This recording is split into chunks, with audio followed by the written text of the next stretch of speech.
ሪሌሽንሺፖች ወይም የፍቅር ግንኙነቶች ለምንድን ነው የተፈለገላቸውን ዓላማ ወይንም ደግሞ ወደ ትዳር ሳይሄዱ የሚቋረጡት?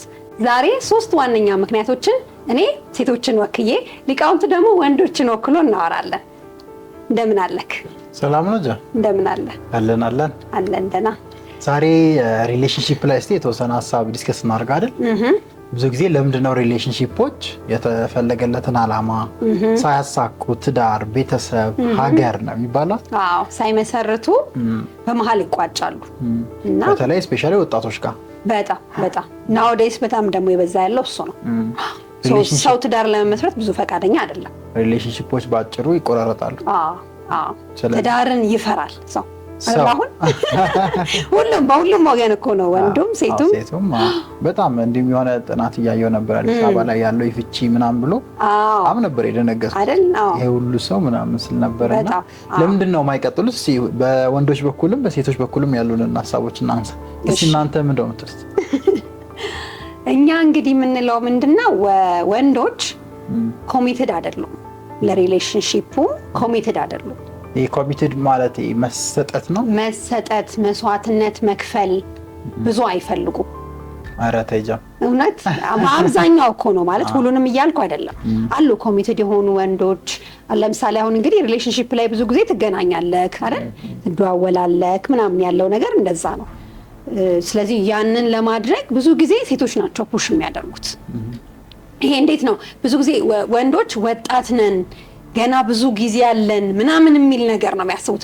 ሴት ልጅ ግን ኦልሬዲ ሪሌሽንሺፕ ውስጥ ስትገባ ራሱ የምታስበው ነገሮች አሉ። በቃ ይሄ ነገር እስከ መቼ ይዘልቃል ምናምን የሚለውን የሆነ ፕሪዲክት ለማድረግ ትሞክራለች። በተቻለ መጠን ይሄን ነገር ሰብሰብ አድርጎ ወደ ቤተሰብ ወደ ማሳወቁ ምናምን ሲሪየስ ወደ ማድረጉ ነገር ትፈጥናለች ሴት። ወንዶች ደግሞ የተረጋጉ ናቸው በተቃራኒ። ሲሪየስ ብቻ መሆን ሳይሆን ወንዶች ረጋ ይላሉ። ሞር ኦፍ ኮሚትመንት የምትይውን ነገር እኔም ላየው እችላለሁ። ስፔሻሊ በተወሰኑ ወንዶች መካከል የፍቅር ግንኙነትን የሚጀምሩበትን ምክንያት በደንብ ማወቅ ያስፈልጋል። እና ሪሌሽንሺፕ ውስጥ ሲገቡ አብዛኛው ወንድ አብዛኛው ሊሎ ይችላል ሪል ሲሪየስ የሆነውን ነገር አያነሳም። ያ የመፍረሳቸው ምክንያት ለጊዜያዊ ነገሮች ነው በቃ ሲጀመር የሚያስቡትም። እና ኮሚትድ ሆነው ኢቭን በቃ ማለት ለመደወል፣ ለመገናኘት፣ ቤተሰቦቿን ለማግኘት ምናምን ብዙ ጥረት ሲያደርጉ አይታይም በሴቷ በኩል ካልመጣ በስተቀር። ያ ኮሚትመንት በቃ ብዙ አይዘልቅም፣ አይቆይም። እና ያንን መስዋዕትነት ይፈልጋል ሁሉም ነገር። ላይክ አሁን ሪሌሽንሺፕ 100 ነው በቃ ሁለቱም ሰው የ50-50 ምናምን የሚባል ነገር የለውም። አንተም 100% ያለክን ነገር ትሰጣለህ፣ በዛ በኩልም ያለውን ሰው 100% ይሰጣል። ዘን ያኔ ነው ተሟልቶ የሚቀጥለው። ስለዚህ ሪሌሽንሺፕ ውስጥ ከመግባታችን በፊት ኮሚትድ እንሆናለን ወይ፣ የምር የምንፈልገው አይነት የፍቅር ግንኙነት ነው ወይ ሚለውን በወንዶች ብቻ አይደለም እናንተም በነገራችን ላይ ለምሳሌ አንዳንድ ሪሌሽንሺፖች ላይ ወንዱ በጣም ኮሚትድ ይሆንና በጣም ታስቸግረው አይነት ሴት ታጋጥመው እሷ ደግሞ ምርጫ ላይ ትሆናለች። ይሆነኛል አይሆነኝም ኬሱ እንዴት ነው ገንዘብ አለ መኪና አለ የለውም አይነት ወደ እንደዛ አይነት ነገሮች ሴቶችም ደግሞ ይገቡና ኮሚትመንቱ ከሁለቱም በኩል ከላላ አይደለም ለትዳር ግንኙነታቸው ለምንም ሳይሆን ኦፍ ኮርስ ነገ ከነገ ወዲያ ወንድምና እህት እንኳን ሆነ ለመገናኘት የማይሆን ይሆናል። ናይስ። የመጀመሪያው ኮሚትመንት ነው። ጥሩ ኮሚትመንት ነው። እኔ በወንዶች በኩል ማነሳው ደግሞ ለሪሌሽንሺፖች መፍረስ ምክንያት ሴቶች ያስጨንቃሉ ብዬ አስባለሁ። አይሆነት ነው። ስፔሻሊ አሁን ሪሌሽንሺፕ ላይ ገብተሽ ወጣት ከሆንሽ እድሜሽ ከ18 እስከ 20ዎች ውስጥ ምናምን ያለው እድሜ ላይ ፈታ ማለት ይፈልጋል ወንድ፣ መዝናናት ይፈልጋል። እና ሁሌም ወጣት ነኝ ደግሞ የሚል አመለካከት አለ።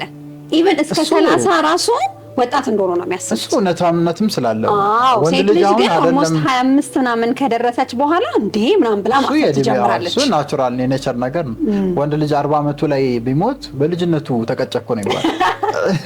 ሪያሊቲ ነው። ሴት ልጅ 30 ከሞላት ግን በቃላት ነው ይባላል። እሱ ናቹራል የሆነ ነገር ነው። ከዛም በላይ ግን አሁን ቅድም ኮሚትመንት ላይም ስታነሹ ነበር የፍቅር ግንኙነት ውስጥ ወንዶች መጨናነቅ አይፈልጉም። የት ገባ፣ ምን እያረክ ነው ከሷ ጋር ለምን ሄድክ እዛ ለምንድን ነው ለሷ የደወልክላት በጣም የሚያስጨንቁ ሞመንቶች ወንዶች ውስጥ ከሴቶች በኩል ግፊት ይመጣል።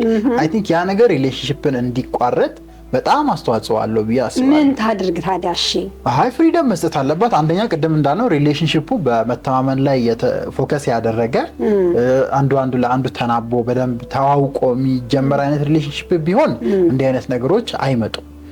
ወንዶችም ያው ግድ ነው አይን አለ ያው ያያል ወንድ እሱን እንኳን አልክድም፣ ግን መጠንቀቅ ይፈልጋል። ራስን መጠበቅ፣ ራስን መቆጠብ፣ ያው ዲሲፕሊን መሆን አይደል? ሪሌሽንሺፕ ውስጥ ከሆንሽ እንዳልሽው ኮሚትመንት ይፈልጋል። ኮሚትመንት ውስጥ ከሆነን ደግሞ ያው ለፍቅር ግንኙነታችን መሰጠት ግድ ነው። እዛም እዚህም መቃረም ቆንጆ ነው ብዬ አላስብም። በተቻለ አቅም ግን ባታስጨንቋቸው እና የተወሰነ ፍሪደም ወንዶችን ብትሰጧቸው ሪሌሽንሺፓችሁ ሞር ይዘልቃል።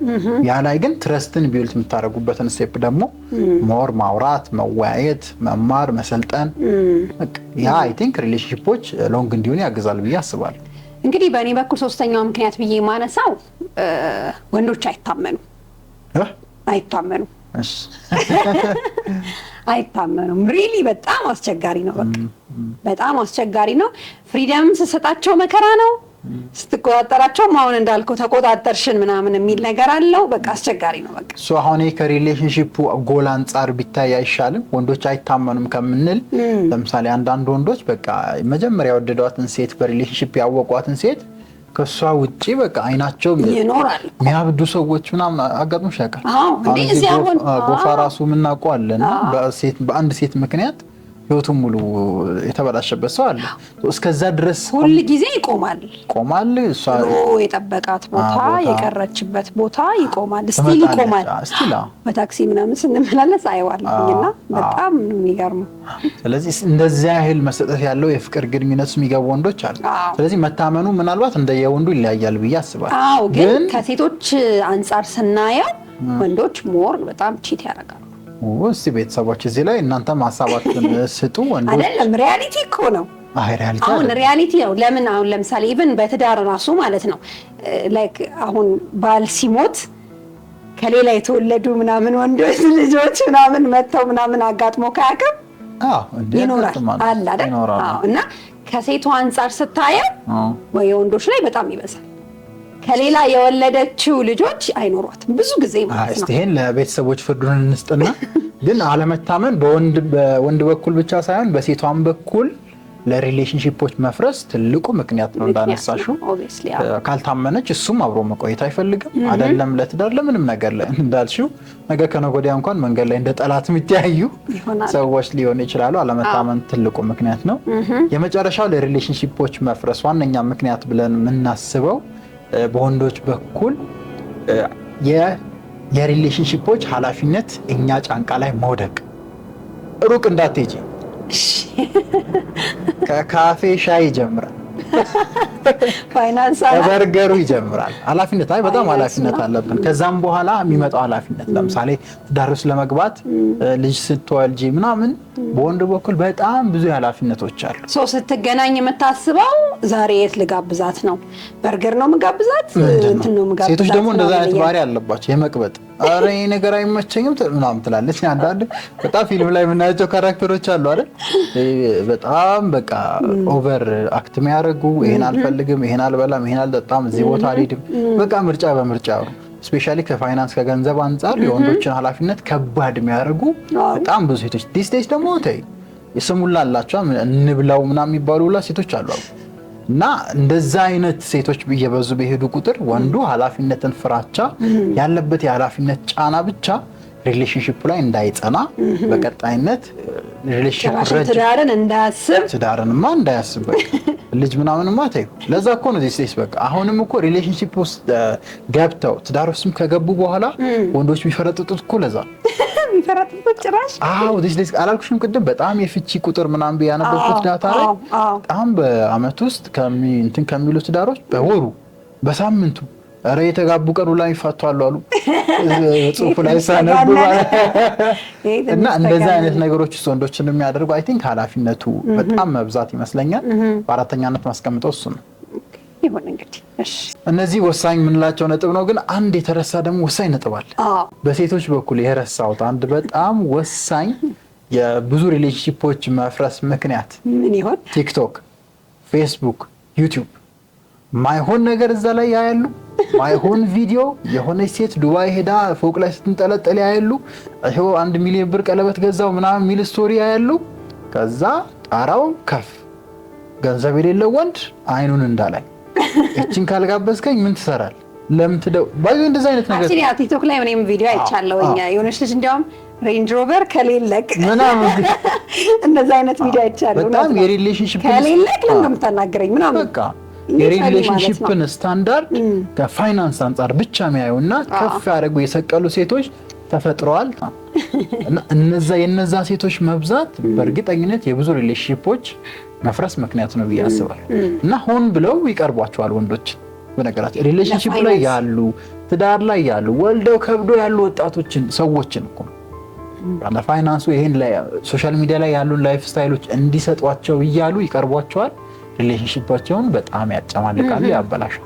አይ ቲንክ ሶሻል ሚዲያ ቶክሲክ የሆነበት ፖይንት አንዱ እሱ ነው ብዬ አስባለሁ። ለሴቶች ኦፍ ኮርስ አክቹሊ ወንዶችም ላይ እኮ ነው አይደል?